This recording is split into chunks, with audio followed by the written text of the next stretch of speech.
专摆大空，若专好是骗孙翁，提钱煞无咧做代志。宜兰大溪渔港本来是无清气水通好用，为了要保持鱼仔的清气，也阁有即个鲜度，头城渔会定规划卖鱼区，引起着即个清气的水拢会当入来到内底，或者卖鱼仔摊贩会当用水来洗鱼仔，来洗单位。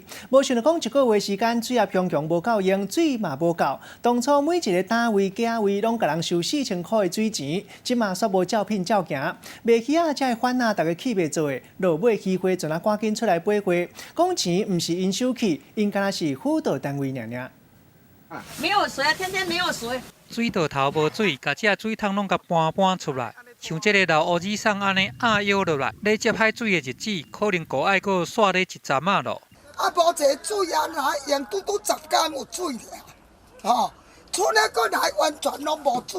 宜兰的大溪渔港为着要互这个食材汤啊较清气阁鲜，进前的这个头城渔会伊来重新规划这个鱼胆区，要互这个原本无简单摕到海水汤啊，甲放伫这个鱼胆区的2座水塔内底，才阁甲捞去逐个胆啊。不过若想要用这海水，就要先出4000块。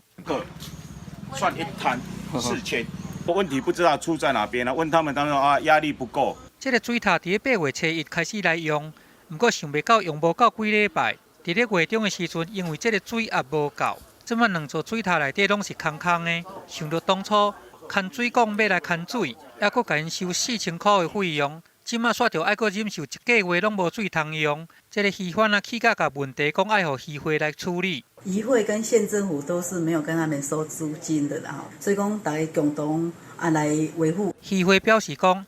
迄当阵会牵水管的费用是用渔贩的自治管理基金来纳的，毋是渔会收钱的。不过，这个渔会要是会徛伫这个辅导的立场，希望会当今年来解决这个欠水的问题。记者综合报道。